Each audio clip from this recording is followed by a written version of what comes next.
Hey, BassGeek here. It is late fall. The bass have stopped chasing shad, and I've got a pattern that's going to catch you more fish.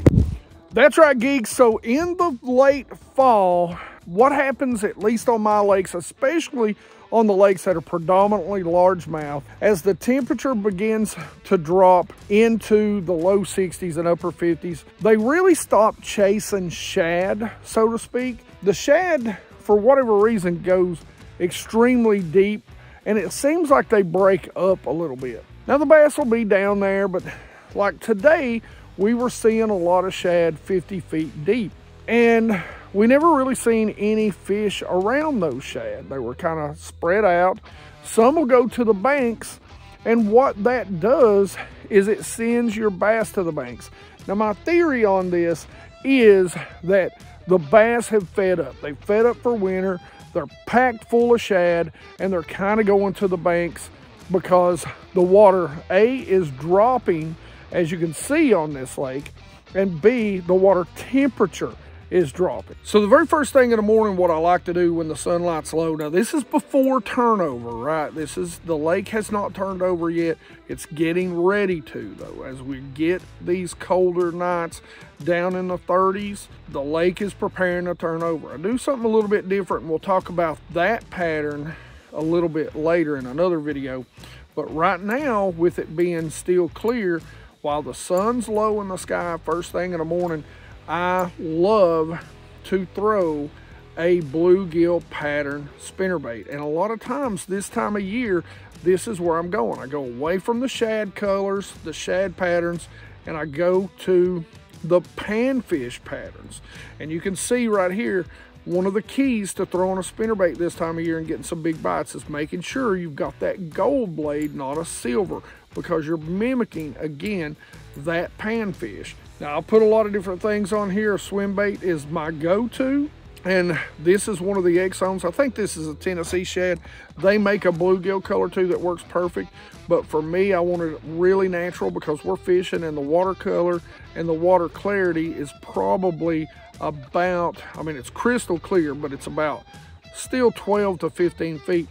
I will put a little bit of chartreuse just on the tail. I don't want it going way up. I just put it on the back so that they'll see it. Not because I have smallmouth, but because a lot of the small bluegill in our lakes have that little bit of chartreuse on the back. So that gives them a little bit of a target. Now this is a Strike King bait. I don't know why, but this, because it's muted, there's not a lot of yellow and brights in it. It's kind of green, got a little bit of purple in it. This color seems to do better than any color I've used when it comes to mimicking bluegill in clear water. Love that green head, love the little bit of orange and red on the throat, but this thing is money. It's very muted. It's got highlights, but it doesn't have like just crazy bright colors. This is a great bait when they're super active, and it's a great color. I'll put links in the description. I don't really remember what it is. It's like the deep something or the heavy something, but it's a really good color, and it's worked for me for years. So when they're not willing to come up out of that laydown or that brush pile, and they're really buried in the thickest of it, I still stay with my bluegill patterns. Now this is a little heavier. This is one of my favorite swim jigs. This is by Dirty Jigs. This is the California swim jig. Now something you'll see that I do, and I've kind of got this one tore all to pieces, is I'll actually put on, and you can put a swim bait tail, that's fine, but something I love to put on is the Rage Bug, and I'll turn it sideways. Now this one's been ripped up. I'll put a little bit of chartreuse on the tail of this sometimes to give it that look. This is the California swim jig, and it's heavy, and it's going to get down in that wood and in that brush really well. So like I said, if they're buried up in the thickest of stuff, this is when I actually bring out this. Now this is a color called bluegill, and this is a 1/2 ounce size. This is by Trashmaster Jigs. Now what's really great about this jig is it's got a spring right here, and it is 100% weedless. So you can really get this into the deepest of cover. Now, it's made to be a flipping jig, but because of the head, it is also a great swim jig by the way it's made. It's not only good for wood, but it's good for grass also. But this time of year, for me, I'm going to be fishing a lot of wood, and I can get this into the heaviest of cover and get it out pretty easily.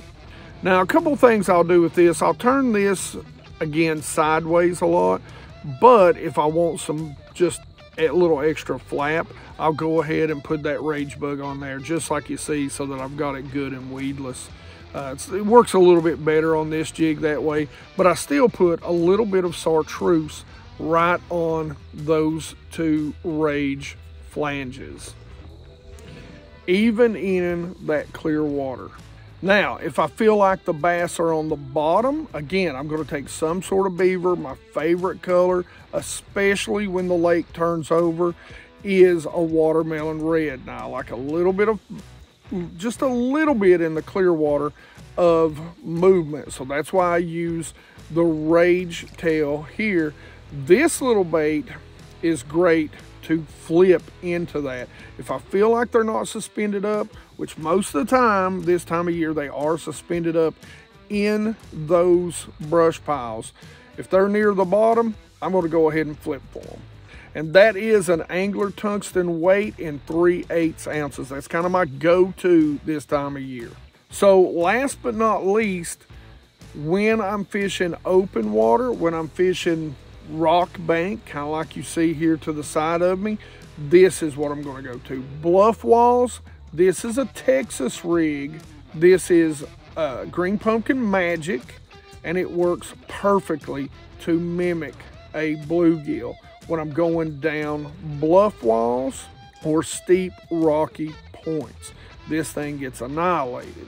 Now, what I like about this one, this is by Ramsey Baits, and I make sure to have him not put any salt in it because I want this durable, because I'm going to throw it into a lot of things, and I want it to have a little bit of buoyancy with it. Now, I put it on 1/4 or 1/8, depending on how deep I'm going to fish. I want a nice slow fall, and again, that's an angler tungsten weight. So I'm going to start out with the spinnerbait because it's going to be a lot of flash in the morning or as the day, especially if there's a lot of fog.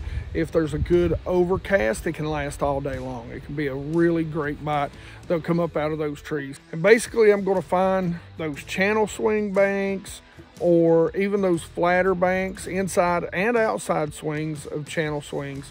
What you want, though, is to make sure that there's a lot of brush, if you know there's brush piles there, or if you know there's a lot of blowdowns or laydowns, as I call them.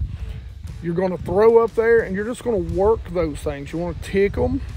Now, again, I'm going to throw a little heavier spinnerbait than you guys. You can get away with throwing whatever's best for your depth of water, but you just want to bring it across the top of it, just ticking the tops of that wood as you reel it back. Now, if I'm throwing up there, a lot of times I'm going to give it 2 or 3 quick cranks back. Hardly ever do I straight reel a spinnerbait. So what's going to happen is I'm going to throw it up there, give it a couple of quick cranks, let it stop and drop, then start reeling again, and maybe give it a couple of twitches in between there on the way back, and slow down as it goes so I can contour the bottom. When it comes to the swim jig, I'm going to throw that up there. I'm going to Tennessee two-step it. It just seems like I get more reaction bites out of the Tennessee two-step than the Alabama shake for me here on these lakes. I'm not going to let it fall all the way to the bottom. I'm going to let it sink up just a few feet, and I'm just going to start popping away. With live scope, I can see where it's at and where it's coming. If you don't have live scope, you know, it's one of those feel things. You're going to have to let it drop a little bit, but you want to make sure that you're coming across branches. You can feel it dropping down between branches. You're not going to pop it all the way out. You're going to work it, come across the branch, let it drop, work it. As far as hook set goes, man, you're just going to swing away straight up, get that fish out of that cover.